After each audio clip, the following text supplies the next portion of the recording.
TDP BJP మధ్య war ఓ రేంజ్లో నడుస్తోంది. ప్రధాని మాటలు ఏపీలో మంటలు రేపగా కాకినాడ ఘటన, కన్నా ఇంటి ముట్టడి వ్యవహారం మరింత అగ్గిరాజేసింది. దీంతో ఈ అంశాలను జాతీయ స్థాయిలో ఫోకస్ తెచ్చేందుకు రెండు పార్టీలు రంగం సిద్ధం చేసుకుంటున్నాయి. దీంతో ఎప్పుడు ఏం జరుగుతుందోనన్న ఆసక్తి కనిపిస్తోంది. కేంద్ర రాష్ట్రాల్లోని అధికార పార్టీల మధ్య ఏపీ రాజకీయం కాకరేపుతోంది.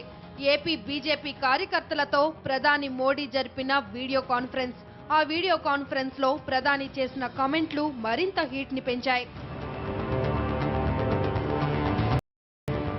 కేంద్రం ఇచ్చి నిధుల వాడకానికి సంబంధించి యూసీలు ఇవ్వలేదన్న మోడీ వ్యాఖ్యలపై టీడీపీ తీవ్ర ఆగ్రహం వ్యక్తం చేసింది. దీనికి కంటిన్యూ అన్నట్టు కాకినాడలో ఏపీ సీఎం కాన్వాయ్ ని బీజేపీ శ్రేణులు అడ్డగించే ప్రయత్నం చేయడం, వారిని ఉద్దేశించి చంద్రబాబు కూడా కొద్దిగా కఠిన స్వరంతో మాట్లాడడంతో మరింతగా ముదిరింది.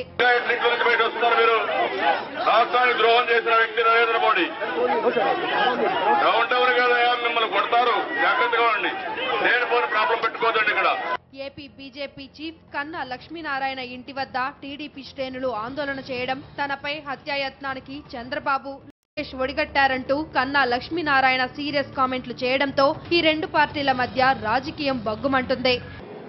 ఫినిష్ నేను తలుచుకుంటే ఫినిష్ చేసేస్తానని చెప్పేసి ఒక మహిళని పట్టుకొని మాట్లాడటం అనేది ముఖ్యమంత్రి సంస్కారం ఏ రకంగా ఉంది, ముఖ్యమంత్రి సహజ గుణం కూడా. ఎందుకంటే తనకు హత్యా రాజకీయాలు తనకి కొత్త ఏం కాదు.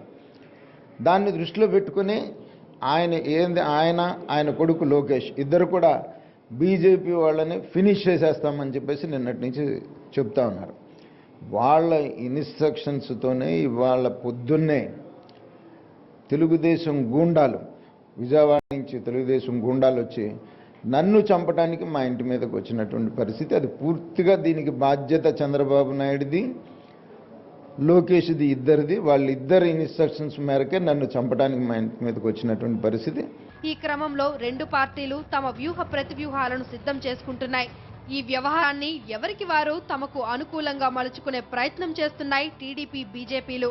అంతేకాకుండా జాతీయ స్థాయిలో ఈ రెండు పార్టీలు ఇదే అంశంపై తమ వాదనలు వినిపించడానికి దీన్నో జాతీయ స్థాయిలో చర్చ జరిగేలా ప్రణాళికలు సిద్ధం చేసుకుంటున్నాయి. ఈ క్రమంలో కాకినాడ ఘటనలో చంద్రబాబు కమెంట్లను, ఆ తర్వాత కన్నా ఇంటి ముట్టడి వ్యవహారాన్ని సాకుగా చూపుతూ ఓ పక్క కేంద్రం హోంమంత్రిత్వ శాఖకు, మరోవైపు జాతీయ మానవ హక్కుల సంఘానికి ఫిర్యాదు చేయడానికి సిద్ధమవుతున్నారు కమలనాథులు. ముఖ్యంగా చంద్రబాబు చేసిన ఫినిష్ కామెంట్లను తీవ్రంగా పరిగణిస్తున్నారు బీజేపీ శ్రేణులు.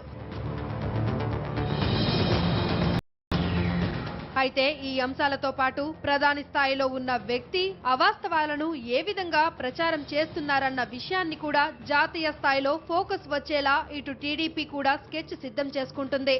ముఖ్యంగా కార్యకర్తలతో ప్రధాని మోడీ జరిపిన వీడియో కాన్ఫరెన్స్ లో ఏపీకి సంబంధించి కీలకమైన ప్రాజెక్టు కేంద్రమే నిధులు ఇస్తుందని, కానీ రాష్ట్ర ప్రభుత్వం యూసీలు మాత్రమే ఇవ్వడం లేదంటూ ఏపీ బీజేపీ నేతలు చేస్తున్న ఆరోపణలనే ప్రధాని స్థాయి వ్యక్తి చేయడాన్ని టీడీపీ తప్పుపడుతుంది. ప్రధాని మాటల్లోని వాస్తవాలేంటి అని నిగ్గు తేల్చాలంటూ మోడీకి లేఖ రాయనుంది ఏపీ సర్కార్. మరోవైపు సీఎం కాన్వాయ్ ని అడ్డుకున్నందుకు నిరసనగా టీడీపీ రాష్ట్ర వ్యాప్తంగా ఆందోళనలు చేపట్టింది. ఆచితూచి అడిగేయాలని చంద్రబాబు తమను ఆపుతున్నారని, లేకుంటే బీజేపీ నేతలు రోడ్లపై తిరగలేని పరిస్థితి ఉండేదంటూ కాలు దువ్వుతున్నారు టీడీపీ నేతలు. ఇవాళ ప్రజలకే కాదు దేశ ప్రజలందరికీ కూడా తెలుసు ఈ రాష్ట్రానికి ఏం చేశాడు మోడీ, ఈ రాష్ట్రానికి బీజేపీ ఏం చేసింది, ఏ రకంగా ఈ రాష్ట్రాన్ని నిర్ణయం చేస్తుంది. కావాలని చెప్పి ముఖ్యమంత్రి గారి మీద ఎట్లా బురద చల్లుతా ఉంది. ఇంకా విభజన హామీలు 18 రావాలని చెప్పి నెత్తినోరు బాదుకుంటున్నాం. దాంట్లో ప్రతి అంశం కూడా ఇవాళ ప్రతి ఒక్కరికి, కింద స్థాయి కార్యకర్తలే కాదు, తెలుగుదేశం పార్టీ లేదా బీజేపీ కార్యకర్తలే కాదు, ప్రతి ఒక్కరికి కూడా ఇవాళ ఆంధ్రప్రదేశ్లో ఎల్కేజీ స్టూడెంట్ని అడిగినా కేంద్రం నుంచి రాష్ట్రానికి ఏం రావాలంటే 18 హామీలు టకటకటక బట్టి పడినట్టు చెబుతాడు.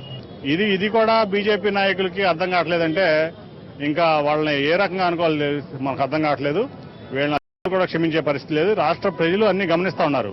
మొత్తంగా చూస్తే ఎన్నికల ముందు ఈ వ్యవహారాన్ని రెండు పార్టీలు ప్రతిష్టాత్మకంగా తీసుకున్నట్టు కనిపిస్తుంది.